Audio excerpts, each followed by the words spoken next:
오늘 저는 성령을 따라 너희는 성령을 따라 행하라는 제목으로 말씀을 나누려고 합니다. 우리 옆 사람과 한번 인사하겠습니다. 새해 복 많이 받으세요. 네.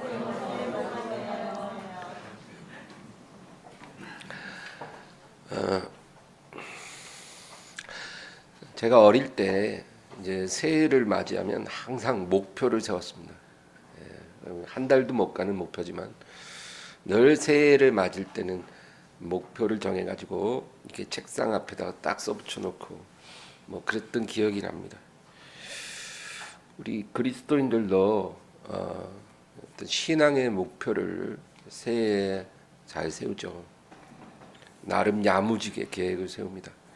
이제 새해부터는 1월 1일부터는 하루에 성경 5장씩 읽고 기도 30분씩 하고 그리고 1년에 성경 꼭 일독하리라. 그런 목표 다들 세워 보셨을 거예요. 또 남자들은 이제부터는 올해 새해부터는 술도 끊고 담배도 끊고 잘못된 습관을 다 버리리라. 이렇게 선한 목표를 갖는 것은 참 좋은 일입니다. 그런데 왜 그 선한 목표들은 다 실패로 돌아가는 것일까요? 단순히 나의 의지가 약해서 그런 것일까요? 성경을 보면 우리에게 있는 육체의 본성이 우리가 원하는 것을 하지 못하게 한다는 것입니다. 우리 육체 안에 그런 본성이 있다는 거예요. 뭔가 거룩하고 올바른 일을 하지 못하도록 하는 그런 그 능력이 우리 육체의 본성 속에 있다는 것입니다. 본문 17절 보겠습니다. 육체의 소욕은 성령을 거스르고 성령은 육체를 거스르나니 이 둘이 서로 대적함으로 너희가 원하는 것을 하지 못하게 하려 함이니라. 성경이 분명한 답을 말해줍니다. 우리 안에 두 가지의 욕망이 역사하고 있다는 겁니다. 우리 안에 계신 성령님의 그런 욕망이 있고 또 육체의 욕망이 있다는 것입니다. 이것이 항상 안에서 갈등을 일으키고 부딪혀서 우리가 하고 싶은 것을 하지 못하게 합니다. 여러분 아이들은 대체적으로 공부하는 것보다 노는 걸 좋아합니다. 그렇죠? 왜 그럴까요? 노는 거는 엄마 아빠가 놀라고 얘기 안 해도 알아서 잘 놀아요. 근데 공부는 하라 해도 안 합니다. 제가 어릴 때도 보면 저희 삼형제였는데 어머니 아버지가 잠깐 외출하면 삼형제가 난리가 나요. 집안에서 노느라고. 우당탕탕탕탕 하다가 이제 현관에서 어머니 아버지 오는 소리 들리잖아요. 그러면 엄마다! 그러면 그 세 삼형제 책상이 하나씩 있었어요. 이렇게. 그 각자의 책상에 진짜 0.5초 만에 탁 앉아가지고 책 탁 펴고 공부하는 척하고 있어요. 지금도 의문인 거는 과연 어머니 아버지가 몰랐을까? 알 수 없죠. 근데 정말 아이들은요 공부하는 것보다 본성적으로 노는 것을 좋아합니다. 사람의 본성은 기도하고 성경 읽는 이런 것보다 감각적이고 재미있는 것을 더 좋아합니다. 그렇죠? 기도하라 그러면 1시간도 못해요. 성경 보라 그러면 30분도 안 돼서 졸아요. 근데 재밌는 텔레비전 드라마나 무슨 영화를 보라 그러면 2시간, 3시간도 금방 가요. 게임하라 그러면 막 깔깔거리고 웃으면서 밤새 놀아요.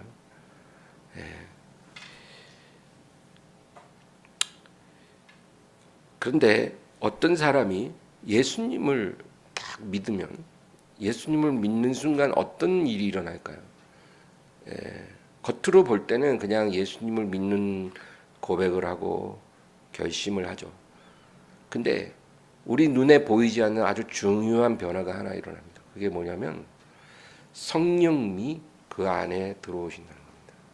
이거는 사람이 검증할 수 없어요. 우리가 바람 부는 거를 느끼긴 해도 볼 수 없듯이 성령님도 어떤 사람에게 들어가는지 우리가 볼 수는 없는 거예요. 성령님이 그 안에 들어가십니다. 그런데 그게 왜 문제가 되냐면 그 사람의 육체는 아직 거듭나지 않았다는 겁니다. 여러분, 우리 육체는 언제 거듭나요? 부활의 날에 거듭나는 겁니다. 그때 진정으로 우리 몸은 달라지는 것입니다. 저는 그 날을 정말 고대하고 살고 있어요. 예, 그날에 우리 몸이 부활의 몸으로 덧입게 되면 정말 이제 감기 같은 거는 없을 겁니다. 뭐 천식도 없을 거고 또 노화도 없을 거고 무슨 백내장 수술도 안 할 일이 없을 거고, 그렇죠? 우리가 병원 갈 일이 없다는 거예요. 죽지도 않습니다. 그러니까 그날이 이제 와서 우리 몸이 거듭나야 되는데 아직은 그렇지 않은 거예요. 그대로 죄된 몸을 갖고 있습니다. 그런데 이 죄된 몸 안에 성령이 들어오신다는 거예요. 그러면 어떻게 돼요? 우리의 죽은 영이 살아나요. 그래서 우리 안에 들어오신 성령님으로 말미암아 우리의 영이 살아나고 거듭나는 것입니다. 그래서 우리 영혼이 거듭납니다. 거듭나지 않은 몸 안에 거듭난 영혼이 머물고 성령님과 함께 동거하는 것입니다. 이런 상황이 되다 보니까 전쟁이 일어나는 것입니다. 전쟁.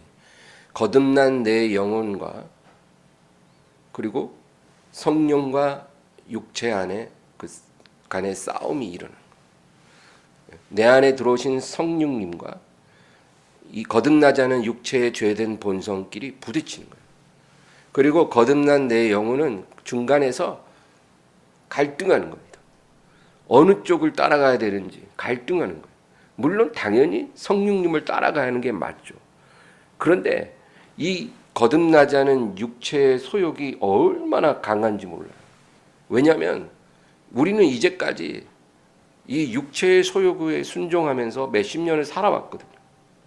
그런데 어느 날 갑자기 예수님을 믿고 성령님이 들어오셨다고 해서 성령님의 뜻대로 우리가 순종하며 잘 따라가지냐? 그게 아니라는 거예요. 수십 년간 아주 익숙해진 그 관성이 있잖아요. 그러니까 우리는 자꾸 예전의 습관대로 육체의 소욕을 따라가는 거예요. 이리로 가야 되는데 자꾸 이리로 가게 되는 거예요. 그래서 우리 안에 이런 전쟁이 일어납니다. 그래서 막 거듭난 신자는요, 그 안에서 10번 전쟁이 일어나면 9번은 패배하고 1번 승리합니다. 9번은 육체에 복종하고 1번만 성령에게 복종합니다. 거듭난 성도가요, 그렇게 산다는 거예요. 내가 예수 믿고 거듭났다고 해서 갑자기 달라지는 게 아닙니다. 10번 전쟁이 일어나면 9번 패배하고 1번만 승리한다는 것입니다. 그런데 하나님은 우리가 이렇게 될 것을 알고 계십니다. 그래서 우리 안에 계신 성령께서 말할 수 없는 탄식으로 우리를 위해 친히 간구해 주시는 것입니다. 우리가 너무나 약하기 때문에 우리를 위해서 말할 수 없는 탄식으로 성령님이 기도해 주시는 것입니다. 성령님은 이런 기도뿐만 아니라 우리가 이 전투에서 이길 수 있는 장기 프로젝트를 실행하십니다. 지금 10번 싸우면 9번 지고 1번 이기는데 이 승리의 비율을 점점 높이기 위한 장기 프로젝트를 가동하십니다. 그게 뭘까요? 영적인 체질 개선 작업입니다. 병이 걸렸잖아요. 그럼 병을 고치는 것도 중요하지만 고쳐도 또 걸리고 하면 병에 걸리지 않는 체질을 만들어야겠죠. 그래서 성령께서 우리의 영적인 체질을 바꾸시는 것입니다. 이것은 오랜 시간이 걸리는 거예요. 그래서 이 전쟁에서 우리가 패배하는 비율이 점점 낮아지도록 우리를 변화시켜가는 것입니다. 오랜 시간을 통해 잘못된 생각, 부패한 가치관을 변화시키십니다. 여러분, 사람이 어떤 생각을 갖고 있고 가치관을 갖고 있잖아요. 그게 변하는 건 쉬운 게 아닙니다. 잘못된 가치관을 가지고 40년, 50년을 살은 사람에게 그걸 바꾸라고 하면 그게 바꿔집니까? 사람은 저마다 다 자기가 생각하는 것이 옳다고 믿고 있거든요. 자기만의 세계관, 인생관, 물질관, 그런 것들이 있단 말이에요. 근데 그런 것을 하나님께서 고쳐주시는 것입니다. 그런 시간이 오래 걸려요. 병들고 상한 감정적 상처를 치유해 가십니다. 우리 안에는 감정적인 상처가 있습니다. 트라우마라고도 하죠. 감정적인 상처가 있습니다. 그래서 열등감이 심한 사람이 있고 피해의식이 심한 사람이 있어요. 누가 자기를 해롭게 하지도 않는데 자기가 이렇게 공격을 받는다고 생각하는 사람. 분노와 상처와 두려움에 쌓여서 거기서 몸부림치는 사람들이 있습니다. 이런 우리의 감정적인 상처가 우리의 발목을 계속 잡습니다. 아무것도 아닌 일이 아무것이 됩니다. 쉽게 이길 수 있는 그런 어려움도 이런 감정적인 상처가 개입이 되면 이기지 못하는 시련이 됩니다. 그래서 이런 것이 해결되지 않아서 인생에서 자꾸 미끄러지는 사람들이 너무나 많죠.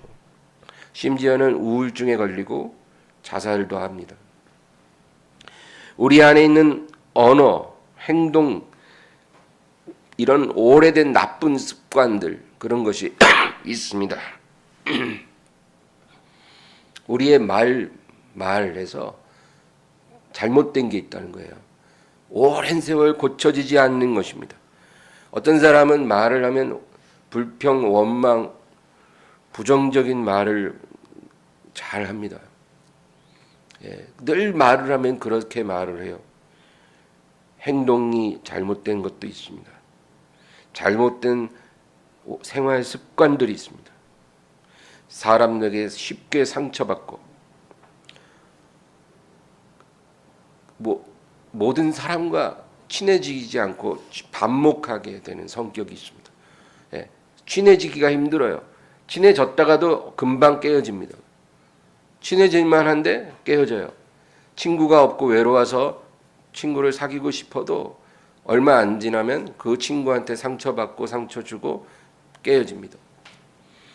이런 모든 것들, 성령께서는 이런 것들이 우리 안에 너무나 깊이 뿌리 내리고 있기 때문에 우리가 하나님의 영광을 드러내지 못한다는 것을 알고 계십니다. 빌립보서 1장 6절, 너희 안에서 착한 일을 시작하는 이가 그리스도 예수의 날까지 이루실 줄을 우리는 확신하노라. 우리 안에서 착한 일을 시작하신 이는 성령이시죠. 그리스도 예수님의 날, 부활의 날에까지 그 일들을 이루어 가실 줄을 우리는 확신한다는 것입니다. 갈라디아서 4장 19절, 나의 자녀들아 너희 속에 그리스도의 형상을 이루기까지 다시 너희를 위하여 해산하는 수고를 하노니. 너희 안에 그리스도의 형상을 온전히 이루기까지 나는 다시 또 해산하는 수고를 하리라. 여러분, 성령께서 우리 안에서 얼마나 열심으로 이 일을 행하고 계신지 모릅니다. 믿으십니까? 우리는 성령이 하시는 일에 관심도 안 갖고 그냥 내 마음대로 살지만, 그러나 성령께서는 오래 참으시고 또 우리 안에서 많은 일을 지금도 부지런히 하고 계십니다. 그리스도의 형상을 이루기 위해서 우리 안에 모든 잘못된 것을 고쳐가는 길고 긴 이 프로젝트를 지금 시행하고 계신 것입니다.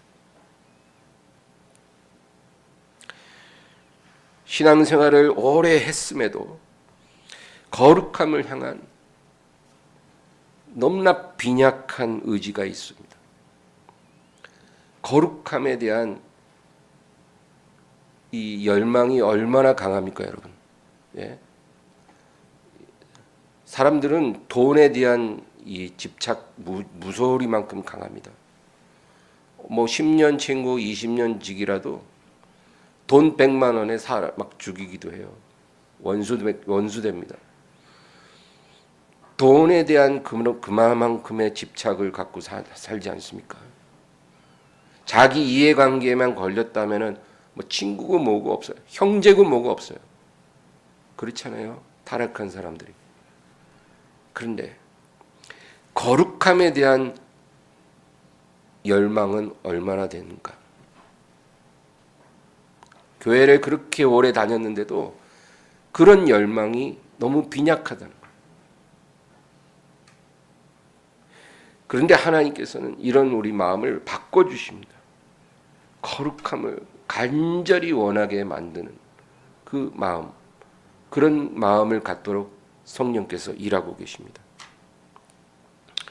이때 성령께서 사용하시는 도구가 하나님의 말씀입니다.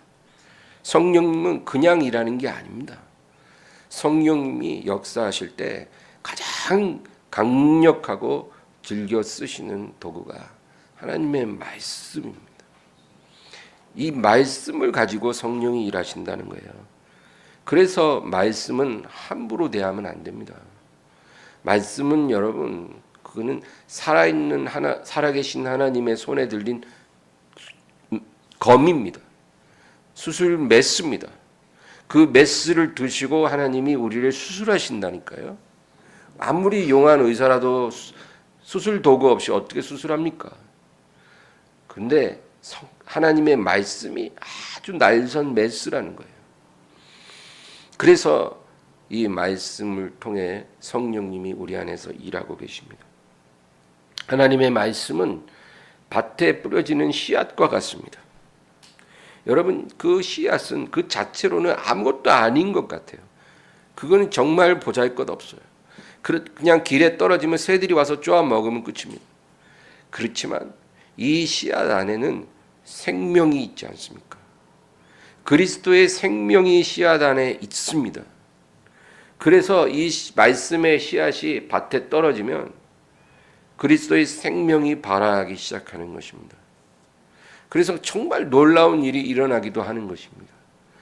가장 작은 겨자씨 한 알이 나무가 돼서 공중에 많은 새가 깃들이고 들짐승이 그 그늘에 와서 쉰다 그러지 않습니까? 하나님의 말씀의 씨앗이 우리 마음에 떨어지면 그런 일도 일어나는 것입니다. 그 씨앗이 뿌려지고 그 다음날 바로 나무가 돼서 자라는 게 아니죠. 시간이 흘러야 하는 것입니다. 어떤 씨앗은 좋은 땅에 떨어집니다.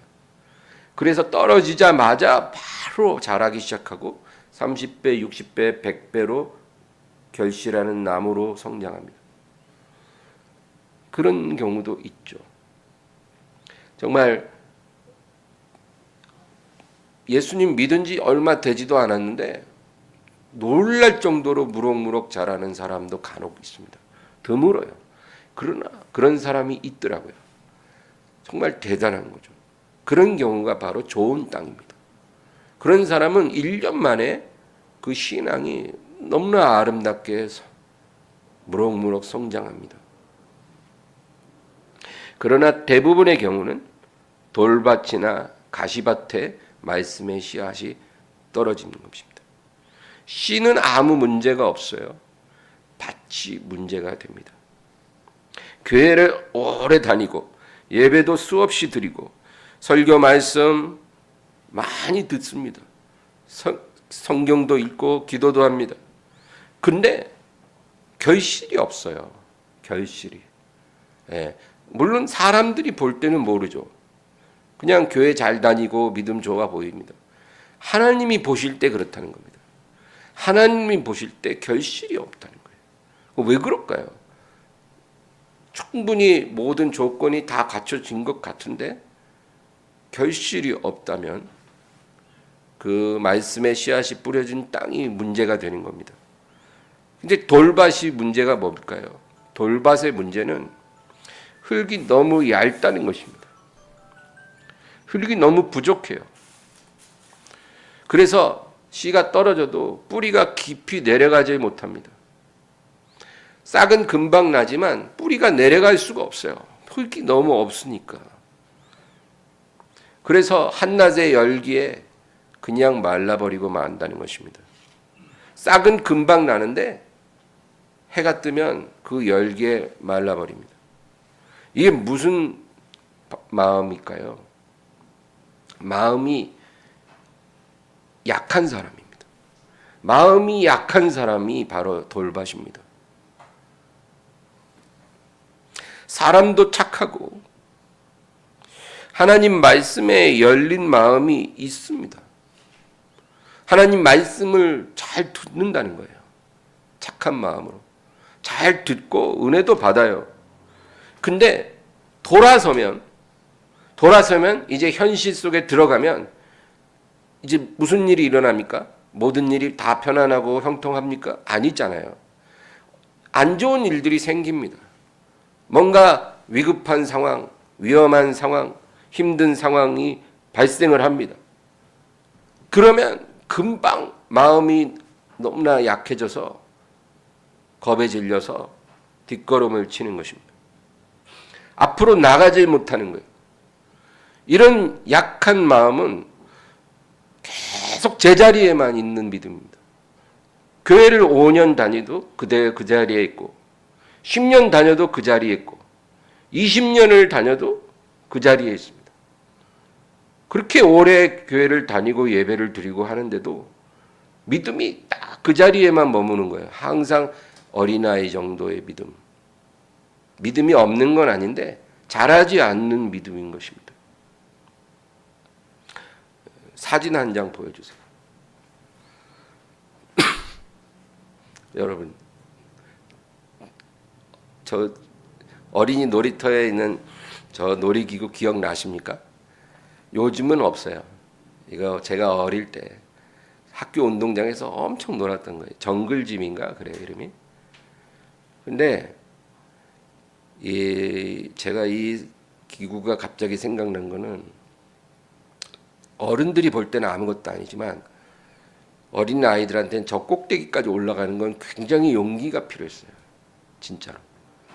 그래서 겁 많은 애들은 절대 못 올라갑니다. 밑에서만 놀아요.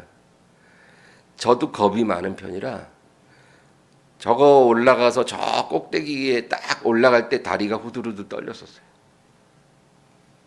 용기가 있어서 한번 올라가면 그 다음부터 쉽게 올라가지는데 처음에 올라갈 때는 상당히 무서운 거예요. 저게.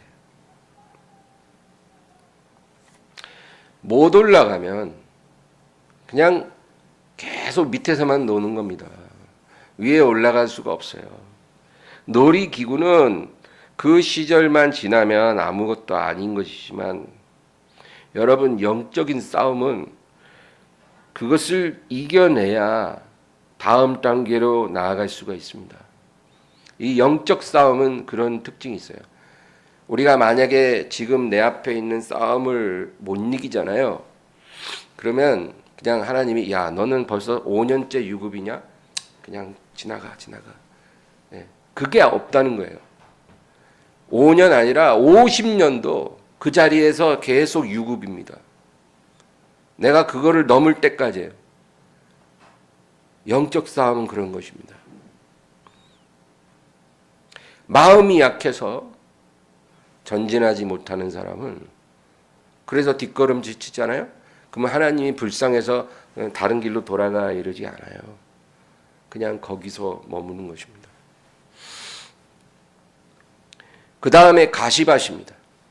가시밭은 여러분 밭에 흙만 있는 것이 아니라 불순물이 너무 많습니다. 하나님의 말씀의 씨앗이 뿌려지기 전에 이미 거기서 털을 잡고 있던 잡초 뿌리들이 깊이 내려지는 것입니다. 그 잡초 뿌리들이 워낙 드세서 뽑히지를 않아요.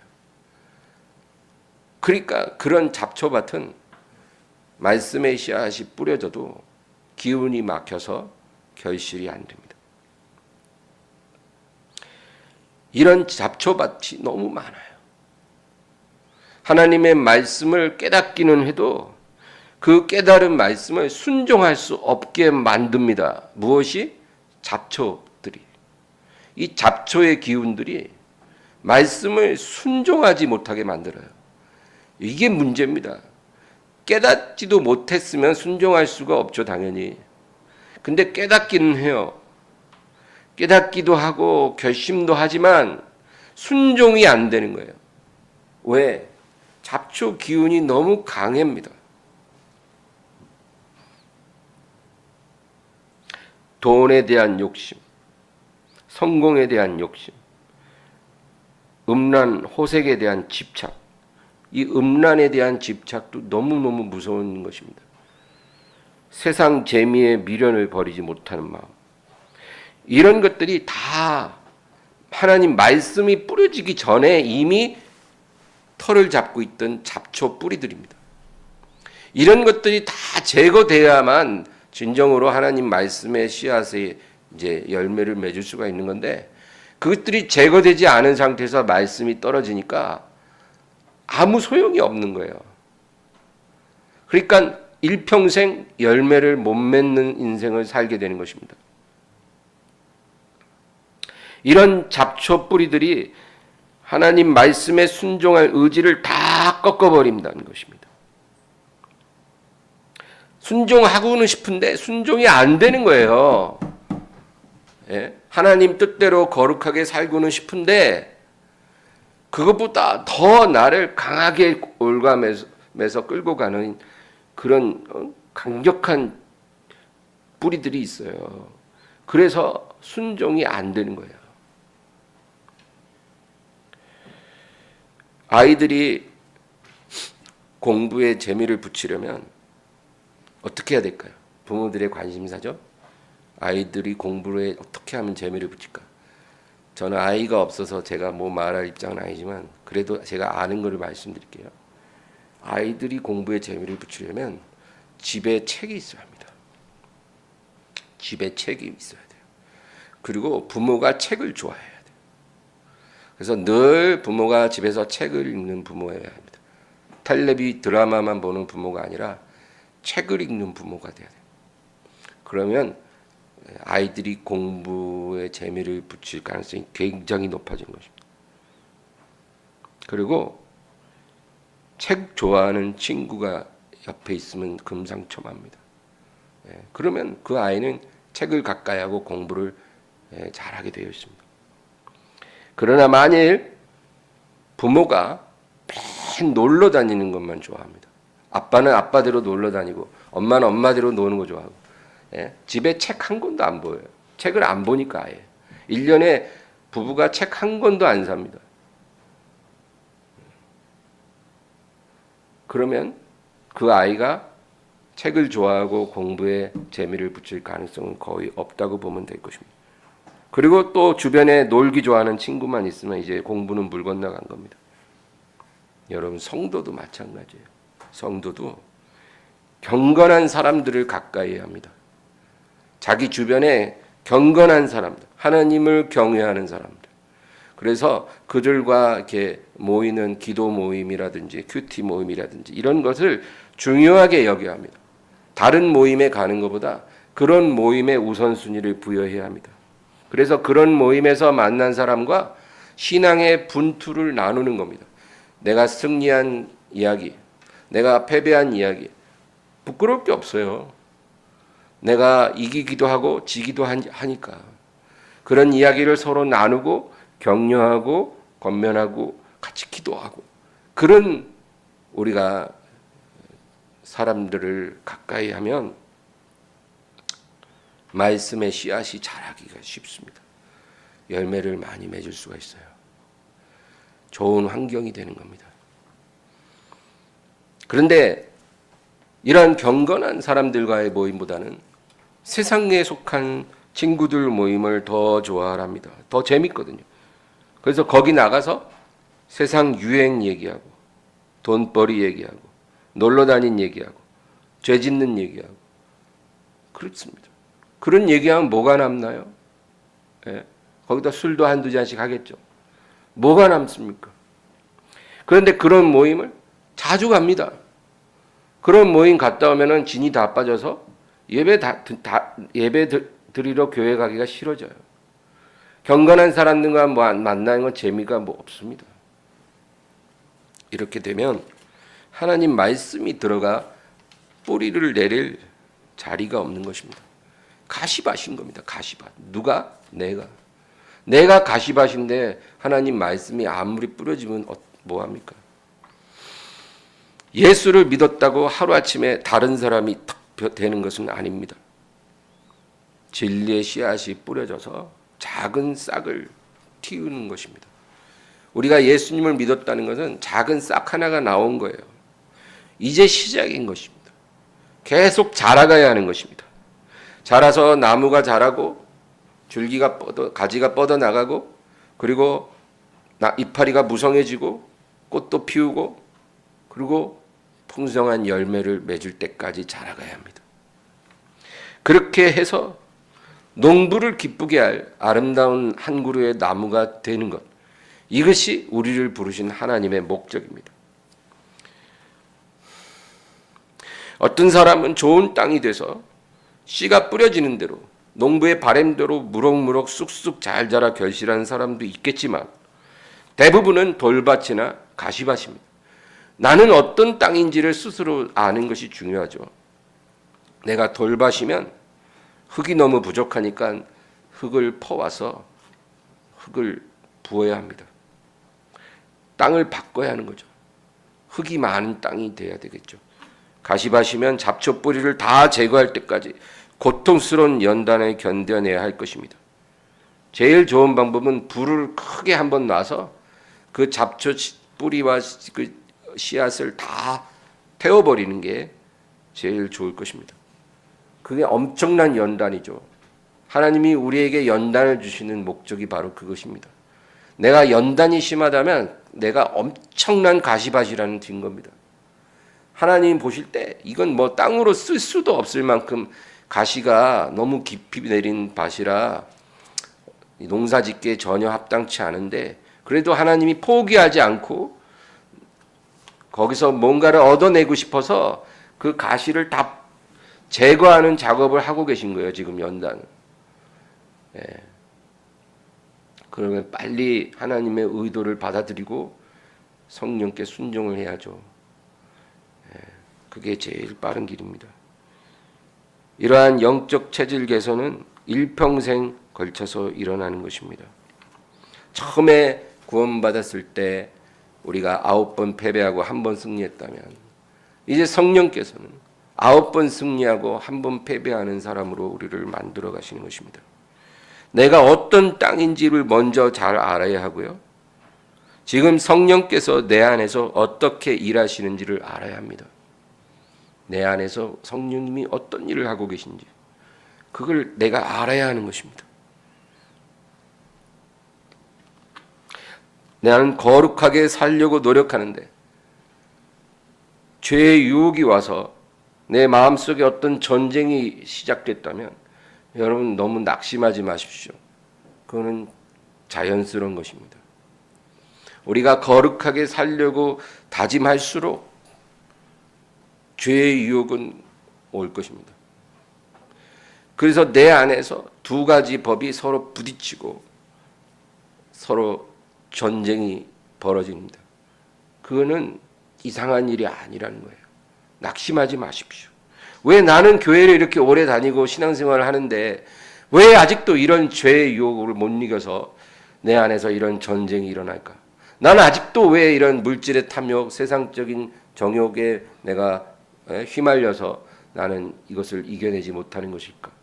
이런 생각이 들면 낙심이 되잖아요. 낙심하지 마십시오. 때로는 터무니없는 실수를 하고 넘어질 수도 있지만 절망하지 마십시오. 자기 자신을 정직하게 보는 기회로 삼고 겸손히 하나님께 나아가는 게 중요합니다. 섰다고 생각하는 자는 넘어질까 조심하라. 누구도 예외 없습니다, 여러분. 아무리 훌륭한 목사라도 금방 넘어질 수 있습니다. 저와 여러분이나 다 똑같습니다. 우리가 이 말씀을 기억하고 낙심하지도 말고 교만하지도 말아야 합니다. 로마서 7장 21절에서 23절. 그러므로 내가 한 법을 깨달았노니 곧 선을 행하기 원하는 나에게 악이 함께 있는 것이로다. 내 속사람으로는 하나님의 법을 즐거워하되 내 지체 속에서 한 다른 법이 내 마음의 법과 싸워 내 지체 속에 있는 죄의 법으로 나를 사로잡는 것을 보는도다. 내 안에서 두 개의 법이 서로 부딪혀 전투가 벌어졌을 때 마음의 법과 죄의 법입니다. 그때 자기를 경멸하지 말라는 거예요. 나를 스스로 경멸하지 마십시오. 목사인 제 안에서 그런 싸움이 일어났을 때 경멸하는 마음이 생깁니다. 야, 네가 목사냐? 목사인데 네 마음에 이런 초한 갈등이 일어나냐? 그러고도 네가 무슨 사람들 앞에서 하나님 말씀을 전할 수 있겠니? 그럴 수 있다는 거예요. 자기를 경멸하지 말라는 것입니다. 이것이 멸망받을 수밖에 없는 우리의 현실인 것을 자각하는 것이 중요합니다. 그러니까 우리가 이럴 때 여러분, 이게 바로 심령이 가난한 거 아니겠습니까? 심령이 가난해지는 거예요. 하나님의 긍휼을 구하고 성령의 도우심으로 결국에는 승리하게 될 것을 믿으시기 바랍니다. 그 밑에 25절 보겠습니다. 우리 주 예수 그리스도로 말미암아 하나님께 감사하리로다. 그런즉 내 자신이 마음으로는 하나님의 법을 육신으로는 죄의 법을 섬기노라. 이것을 깨달은 사람은 내 안에 두 개의 법이 있고 마음은 하나님의 법을 섬기지만 내 육체가 죄의 법을 섬긴다. 그 말은 죄의 법에 이끌린다는 거죠. 그런 상황이 일어남에도 오히려 하나님께 감사할 수 있다는 거예요. 왜? 이렇게 사망에 매인 우리를 긍휼히 여기사 승리하도록 인도하시는 하나님의 손길이 있다는 것을 믿기 때문입니다. 그래서 우리는 감사할 수 있는 것입니다. 그 다음 장 로마서 8장 12절. 그러므로 형제들아 우리가 빚진 자로 돼 육신에게 져서 육신대로 살 것이 아니니라. 우리가 전투에서 비록 패배하게 된다 할지라도 그것을 당연히 여기지 말라는 것입니다. 때로는 우리가 패배하고 넘어지잖아요. 그래도 나는 약하니까 질 수밖에 없지. 그렇게 그 패배를 당연히 여기지 말라는 겁니다. 패배하더라도. 빚진 자로 돼 육신에게 져서 육신대로 살지 말라는 것입니다. 13절 14절. 너희가 육신대로 살면 반드시 죽을 것이로되 영으로서 몸의 행실을 죽이면 살리니 무릇 하나님의 영으로 인도함을 받는 사람은 곧 하나님의 아들이라. 패배를 당연한 것으로 받아들이면 반드시 너희는 죽게 될 것이다.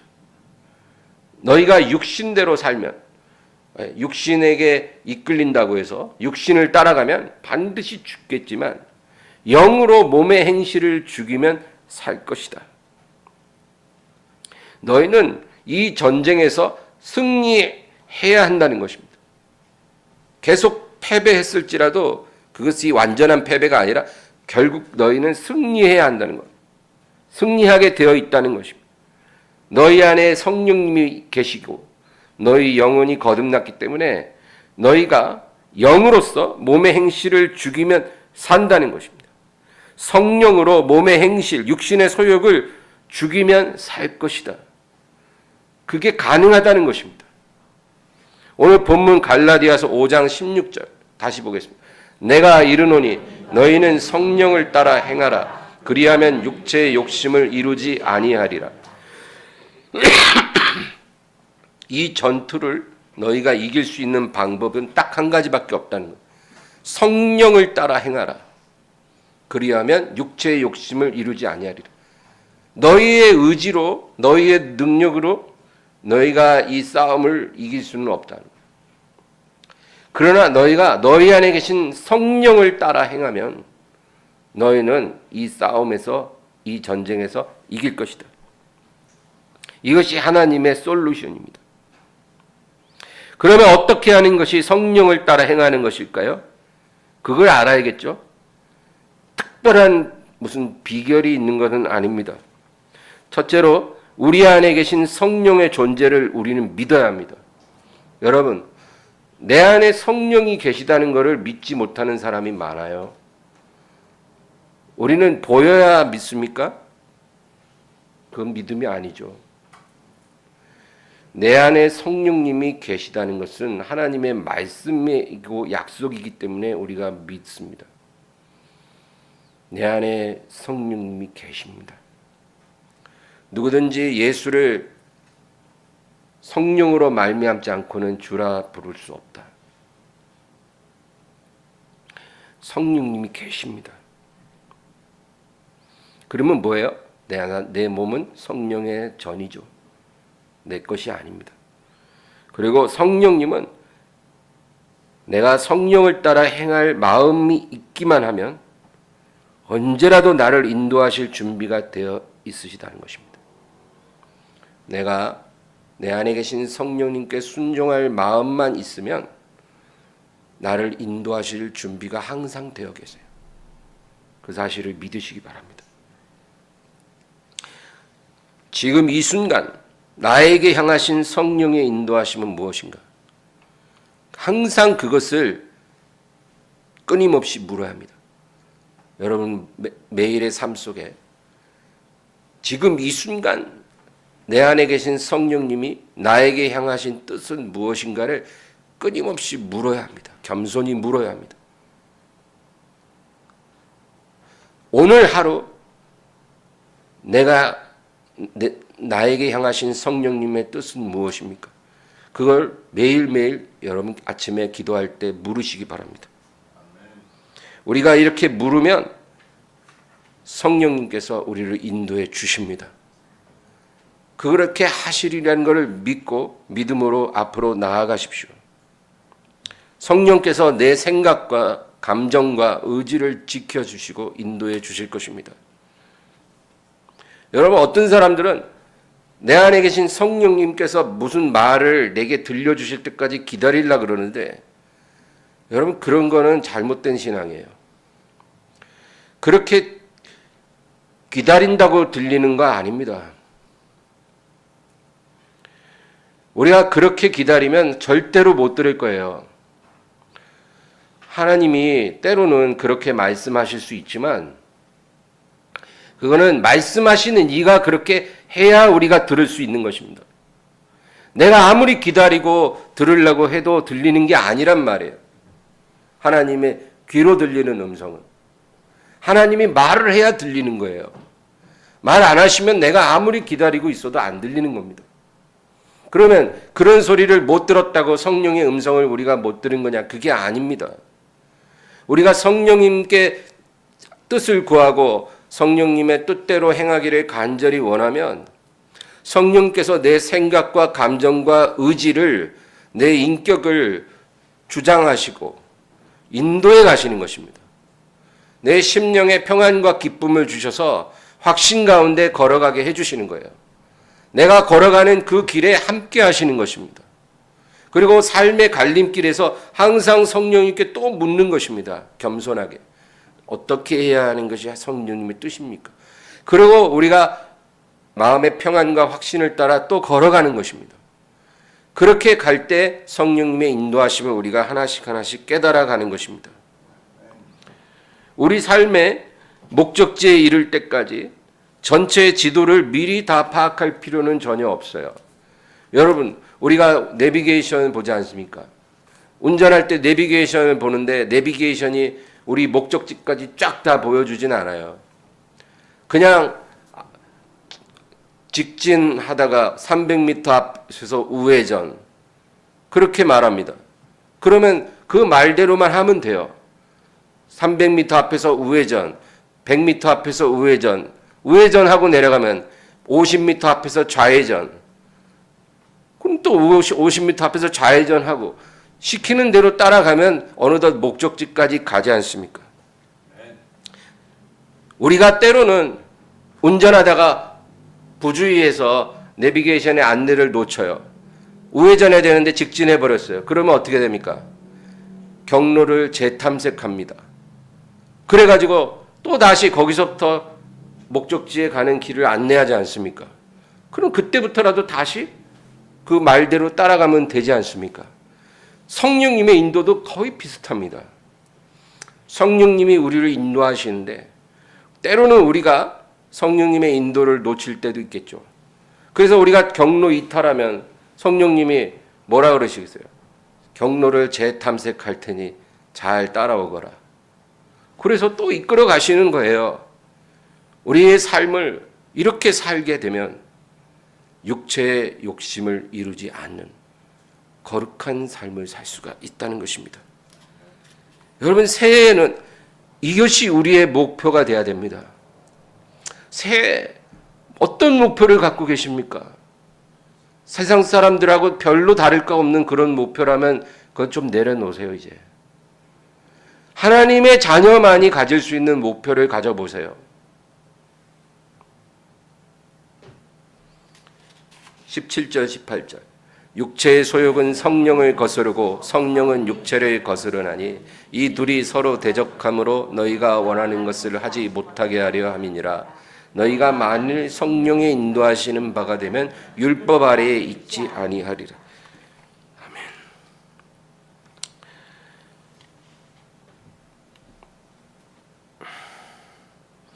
오늘 말씀 기억하시고 새해에는 내 안에 계신 성령님을 이제 그만 섭섭하게 하고 이제 성령님과 아주 친밀하게 동거하고 동행하는 법을 우리가 배워가십시다. 하루아침에 완벽하게 잘 따르는 그런 삶을 살기는 어렵지만 우리가 이거 깨닫고 성령님께 귀 기울이고 순종하기를 원하면 우리의 삶이 달라지지 않겠습니까?